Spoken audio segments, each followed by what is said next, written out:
BJP ১৩ আসনে প্রার্থী তালিকা ইতিমধ্যেই কিন্তু ঘোষণা করেছে এবং একটা আসনে প্রার্থী বদল করা হয়েছে এবং সেই সঙ্গে আপনাদেরকে জানিয়ে রাখবো সন্তোষ পাঠক তিনি দল বদল করেছেন এবং দল বদল করে তিনি চৌরঙ্গি থেকে আবার টিকিটও পেয়ে গিয়েছেন। সেই সঙ্গে ঠাকুরবাড়ির দিকে নজর রাখতে হচ্ছে।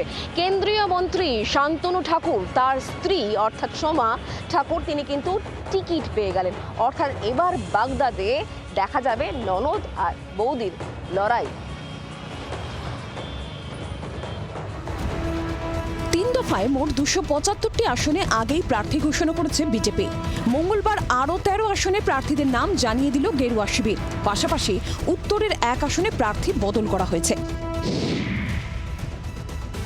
দিন কয়েক আগে কংগ্রেসের হাত ছেড়ে বিজেপিতে যোগ দেন কলকাতা পুরসভার ২৮ নম্বর ওয়ার্ডের কাউন্সিলর সন্তোষ পাঠক।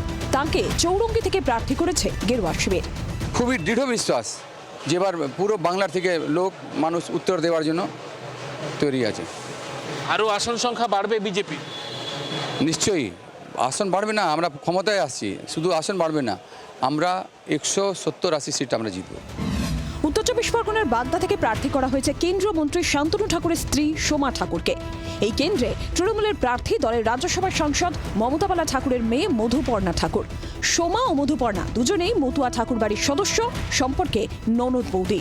অর্থাৎ ভোটের ময়দানে এবার ননদ বৌদির রাজনৈতিক লড়াই দেখবেন বাগদাবাসী।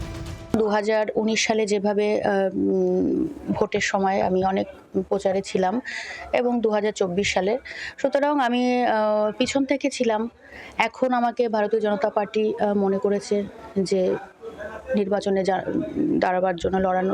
লড়বার জন্য, সুতরাং এটা আমার কাছে স্বাভাবিক যে লড়াইটা আমি করতে পারবো। আমাদের লড়াইটা উন্নয়নের লড়াই, মানুষের জনগণকে আমরা কি সেবা দিতে পারি। 1.5 বছরে যেটা মধুপর্ণা দিয়েছে মানুষ সেটা চাইছে। ভূমিপুত্র হলে আমাদের জন্য একটু হতো, কিন্তু যেটা বাইরের থেকে আসলে তখন এই লড়াইটা আমাদের দ্বারা আরো সহজ হয়ে গেল।